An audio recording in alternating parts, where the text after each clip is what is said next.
Welcome to The Explainer. Today, we're doing a deep dive into something that can literally make or break a cannabis business, sanitation. And this isn't just about cleaning. This is a full-on survival guide. Let's just kick things off with this, because it really says it all. In this industry, the stakes are just incredibly high. A single mistake isn't just a minor slip-up. It can be an absolute catastrophe for your product, your brand, and yeah, your license.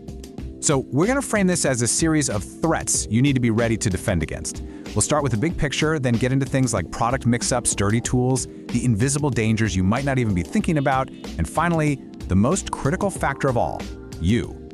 Okay, let's dive right in. The foundation of everything we're about to talk about is understanding that this is a high-stakes game. A single, tiny, unseen mistake. We're talking a little bit of residue from another strain or one misread label that can have devastating consequences that you won't see until it's way, way too late. So, our first threat.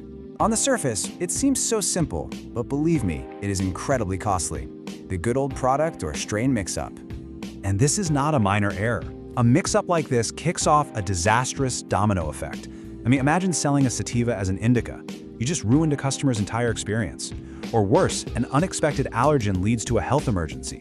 This stuff leads to failed lab tests, crazy expensive recalls, and the worst thing of all, a complete and total loss of brand trust.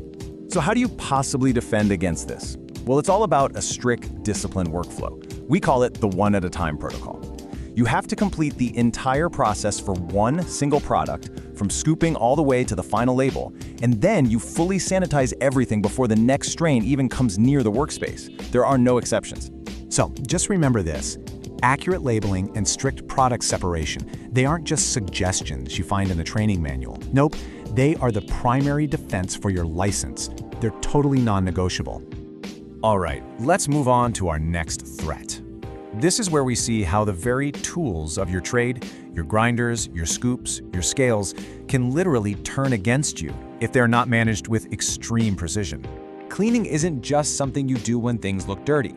There are specific, absolutely non-negotiable moments for sanitation. The most critical one?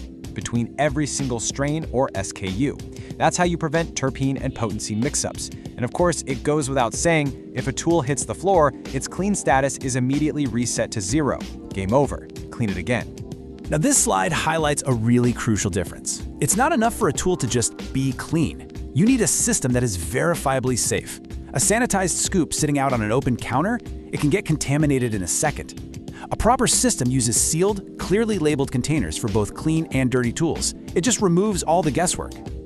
And that brings us to the final piece of the puzzle, proof. Regulators, they expect proof, not promises. A detailed daily cleaning log, just like this one, gives you indisputable evidence that your team is actually following protocol. Think of it as your documentation shield when an inspector walks in. Ultimately, the rule for tools is simple, and it is absolute. There are no exceptions, there are no shortcuts, and there is absolutely zero gray area here. Okay, now for a threat that is so often completely overlooked, mainly because you can't see it. I'm talking about the invisible contaminants that are introduced by common allergens and the personal items you carry with you every single day. For infused products, you gotta remember you're not just handling cannabis anymore. You are operating under serious food safety laws. Common ingredients like nuts, dairy, and soy are huge liabilities. Even a microscopic amount of cross-contact from a shared scoop can be really dangerous for a consumer with an allergy. This right here, this is the mindset you have to adopt.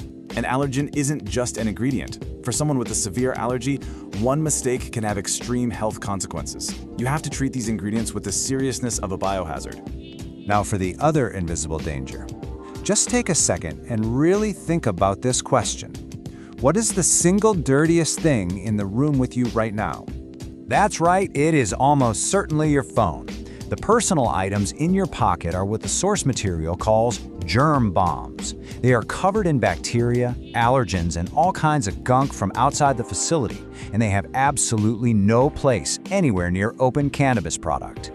And this brings us right to our final and honestly our most critical threat vector. It's not the tools, it's not the products, it's human behavior.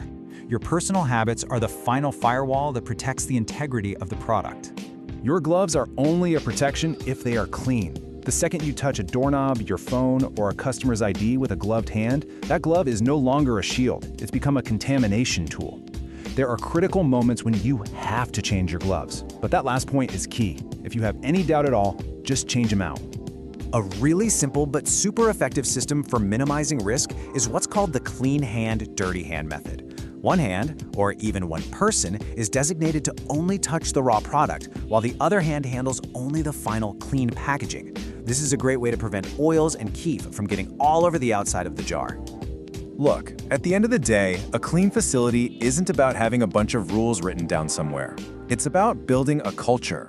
And that culture is built on 3 pillars: mandatory, recurring training, active enforcement and spot checks by leadership, and a no-blame system so people feel safe immediately reporting any incidents. And this is the key takeaway, right? A truly safe environment is created when every single person takes responsibility, and that responsibility is supported and enforced by leadership who holds the line every single shift, no excuses. So we'll end with this thought. These protocols, they aren't for some distant theoretical audit in the future. They are for right now. They protect every single product you touch every single day. So you have to ask yourself, is your facility ready for an inspection tomorrow? Because in this business, you always have to be.